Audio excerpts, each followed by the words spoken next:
Chapter 6 Summer Sounds. Katie and Riley turned round. It was George!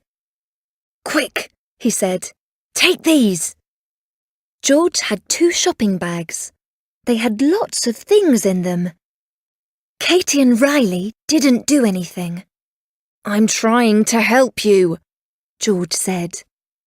Katie looked into his eyes. She put one of the shopping bags in her rucksack. Riley looked at her. "What are you doing?" "Take it, Riley. I think it's okay." "Quick, we can talk later," George said, and gave Riley the second bag. "Now go to the bus. Wait for me in your cabins after dinner." "I am helping you," George said, and he walked away. At the bus, George didn't speak to them. He took their rucksacks, and the friends got on. Riley watched from the window. "Look! Miss Averley's talking to George," he said. Katie was too afraid to look. "She's looking in our rucksacks," Riley said. "And she's smiling! We did it!" "No, Riley, George did it," Katie said. "He helped us." The bus got to camp, and Riley asked, "What now?"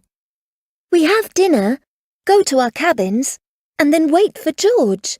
That's all we can do," Katie replied. They went to their cabins after dinner. Katie opened her door. It was very dark. She heard a sound. "Hello?" she said slowly. Someone put a hand over Katie's mouth. 10 minutes later, Katie opened her eyes. She was in the boathouse, near the lake. Riley was next to her. He looked afraid. The boathouse door opened.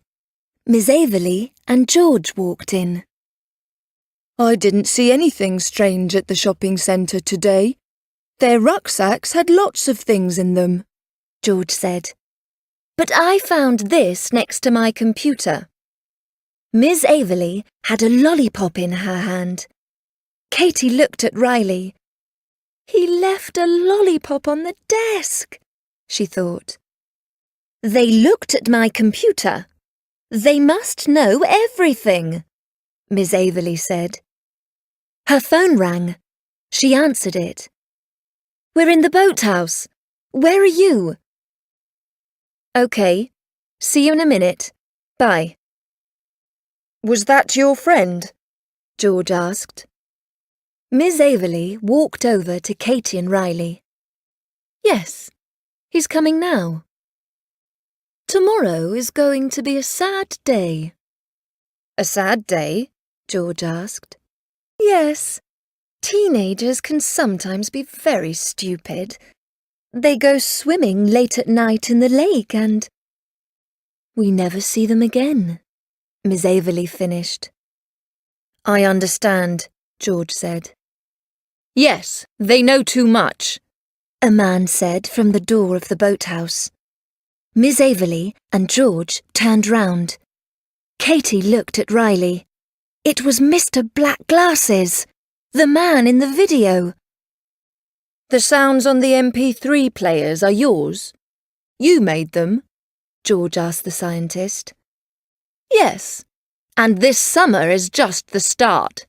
Think of the things we can do with my sounds," Mr. Black Glasses replied. "Summer sounds," George said. "Summer sounds." "Why did he say that?" thought Katie. George was close to the teenagers now. A second later, there was a loud noise and the door of the boathouse opened. Miss Averley and Mr. Black Glasses turned round. "Police! Hands up!" someone shouted. Miss Averley and Mr. Black Glasses put their hands up slowly. George started to help Katie and Riley. "My name's George Cooper. I'm a policeman," he said. "You're okay now." Katie and Riley sat on a police car with George next to them. 2 policemen left with Miss Averley and Mr. Black Glasses in another car. "But I don't understand," Riley said. "You knew about Miss Averley. Why didn't you stop her?" "Miss Averley wasn't important," George replied. "She was only the scientist's helper. We needed to stop him.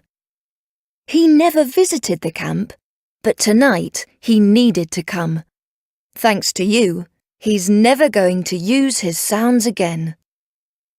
"How did the other police officers know that Mr. Black Glasses, the scientist, was here?" Katie asked. "I had a microphone in my jacket. I said, 'Summer sounds,' and the police came in," George answered with a smile. Riley looked at George. "Summer sounds? You said that at the lake." "Did you hear me by the lake?" George asked. "But there wasn't anyone there." "I'm a little deaf," Riley smiled. "I read your lips." There was the noise of a car, and Katie turned round.